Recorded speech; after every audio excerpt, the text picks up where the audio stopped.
Everyone start करते हैं class 10 का चैप्टर नंबर 6 ट्राइंगल्स। इसका एक्सरसाइज 6.3 करेंगे। क्वेश्चन नंबर 6 में क्या गिवन है? In figure if triangle A B E is congruent to triangle A C D, so that करना है triangle A D E is similar to triangle A B C.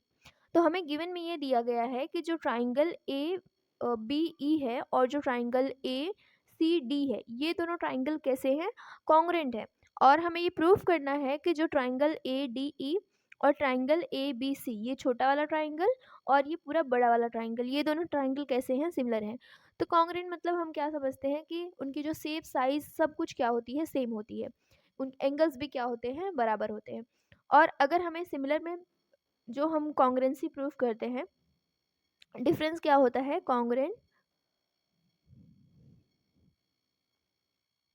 Congruent and similar में similar figures किसको बोलेंगे? Incongruent figures किसको बोलेंगे? Congruent में मतलब कि एकदम एकदम एग्जैक्ट क्या होनी चाहिए? कॉपी होनी चाहिए। जैसा शेप है वैसा साइज और सब कुछ क्या होना चाहिए? बराबर।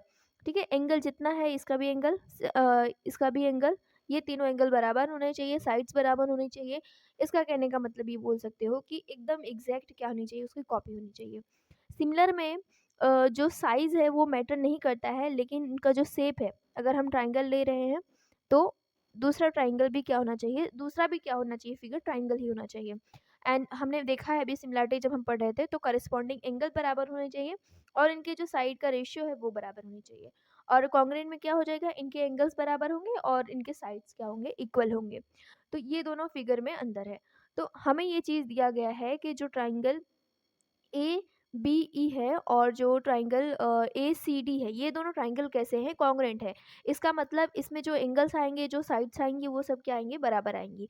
और हमें प्रूफ करना है ये जो छोटा वाला ट्राइंगल और ये बड़ा वाला ट्राइंगल, ये दोनों ट्राइंगल कैसे हैं? सिमिलर है। और मैं यहाँ पे बनाती हूँ ये दोनों ट्राइंगल का शेप। ये रहा ट्राइंगल ए डी ई, ये छोटा वाला ट्राइंगल मैंने बनाया हुआ है। और दूसरा वाला ट्राइंगल ये रहा ए बी सी। ये दोनों ट्राइंगल को हमें क्या दिखाना है? सिमिलर दिखाना है। तो सिमिलर दिखाने का तरीका ये होता है कि आप 3 क्राइटेरिया से हम ट्राइंगल को सिमिलर दिखाते हैं।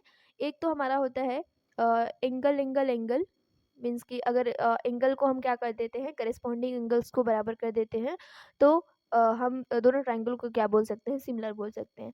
दूसरा ये होता है कि साइड एंगल साइड, मीन्स कि दो साइड्स के रेशियो, जो करस्पॉन्डिंग साइड्स के रेशियो है उनको इक्वल कर दो और एक एंगल इक्वल बता दो, तो हम बोल सकते हैं। और तीसरा ये होता है साइड साइड साइड, तीनों जो करस्पॉन्डिंग साइड्स के रेशियो हैं, अगर उनको हम बराबर दिखा देते हैं तो हम दोनों ट्राइंगल को क्या कर सकते हैं? सिमिलर बोल सकते हैं। तो इस फिगर में हम ट्राई करते हैं कि इन तीनों में से कौन सी प्रॉपर्टी हम इसमें लगा सकते हैं, क्राइटेरिया हम यूज़ कर सकते हैं।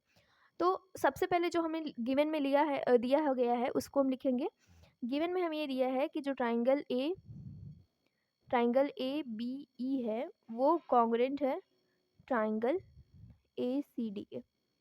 इसका मतलब ये हुआ कि जो एंगल ए, ये जो एंगल ए है, ये बराबर होगा इस एंगल के, सॉरी, एंगल ए यहाँ पे ए बी ई, एंगल ए ये बराबर होगा एंगल ए, मीन्स की कॉमन है दोनों में।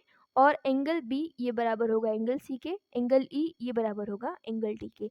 एंड इनकी जो साइड्स भी होंगी वो भी कैसी होंगी? बराबर होंगी। मीन्स कहने का मतलब ये है कि जो ए बी है वो बराबर होगा ए सी के, ए बी बराबर है ए सी के, बी ई बराबर है सी डी के और ए ई बराबर है ए डी के। तो ऐसा होगा इसमें। हम कॉन्ग्रुएंट फिगर का मतलब यही होता है। ठीक है। तो हम यहाँ से लिखेंगे एंड हमें जो प्रूफ करना है वो लिखेंगे टू प्रूफ में। ये बस मैं लिखने का पैटर्न बता रही हूँ, आपको लिखना कैसे है। Triangle A D E is similar to triangle A B C, similar दिखाना है हमें। एंड फिर हम इसका क्या करेंगे? प्रूफ स्टार्ट करेंगे। प्रूफ में हम लिखेंगे जो चीज़ हमें गिवन है, सबसे पहले जो ट्राइंगल ए बी ई है, इसको मैं वापस लिखती हूँ, ट्राइंगल ए सी डी। इसका मतलब यहाँ से हम ये चीज़ लिख सकते हैं, हेंस जो ट्राइंगल सॉरी ए बी है साइड, वो किसके बराबर होगी? A B is equal to वो ए सी के बराबर होगी। इसको मैं मान लेती हूँ इक्वेशन फर्स्ट।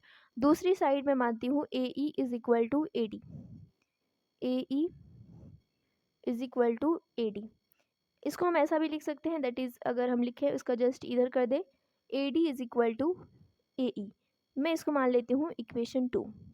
ये मैंने माना इक्वेशन 1, इसको माना इक्वेशन 2।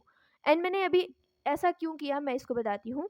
देखो ट्राइंगल हमें जो प्रूव करना है ADE ABC, इस ये दोनों ट्राइंगल को हमें सिमिलर दिखाना है। तो हम ट्राई करते हैं कि इनके जो करस्पॉन्डिंग रेशियो हैं वो भी कैसे हो जाए, बराबर हो जाए। मीन्स कि कहने का मतलब ये है कि जो AD है वो अपॉन AB ये बराबर कर दूँ AE अपॉन AC के, तो हमें ये दो साइड के जो करस्पॉन्डिंग साइड के रेशियो है वो मिल जाएंगे। एंड हमें तीसरी चीज़ यहाँ पे ऑलरेडी गिवन है कि जो एंगल A है वो दोनों में कॉमन है। तो हम साइड एंगल साइड से इस दोनों ट्राइंगल को क्या कर सकते हैं, सिमिलर दिखा सकते हैं। तो यहाँ पे हम करेंगे डिवाइडिंग, इसलिए हमने ये चीज़ निकाला है। डिवाइडिंग 2 को डिवाइड करेंगे क्योंकि जो पहले छोटा वाला ये वाला AD, फिर इसके बाद AB, AD फिर AB, तो डिवाइडिंग 2 बाई 1। तो सबसे पहले AD अपॉन AB आएगा, लेफ्ट हैंड साइड को लेफ्ट हैंड साइड से और राइट हैंड साइड को राइट हैंड साइड से डिवाइड करेंगे AC। तो ये चीज़ हमें निकल के आ गई। अब हम देखेंगे, ये मैं इक्वेशन नंबर इसको 3 दे देती हूँ। इन ट्राइंगल, जो ट्राइंगल हमें सिमिलर दिखाना है वो दोनों ट्राइंगल उठाएंगे ADE एंड दूसरी जो ट्राइंगल है ABC। इसमें हमें ये चीज़ दिया है कि जो एंगल A है वो एंगल A बराबर है, मीन्स ये दोनों में कॉमन है। और अभी जस्ट हमने ये प्रूफ किया कि जो AD है AD अपॉन इसका रेशियो अपॉन ये AB वो बराबर है AE अपॉन AC के। तो ये दोनों रेशियो भी कैसे हो जाएंगे, बराबर होंगे। और ये हमने कैसे प्रूव, हमने यहाँ पे जस्ट निकाला फ्रॉम इक्वेशन, यहाँ पे 3 लिखोगे क्योंकि हमने इसको अभी प्रूव किया है। तो देखो अभी मुझे एक एंगल मिल गया और दो साइड के मतलब जो करस्पॉन्डिंग साइड के रेशियो है वो हमने बराबर दिखा दिया। इसका मतलब यहाँ से हम ये बोल सकते हैं कि जो ट्राइंगल ADE है वो सिमिलर है ट्राइंगल ABC के। एंड इसको हमने किस क्राइटेरिया से दिखाया, by side angle side similarity criteria से।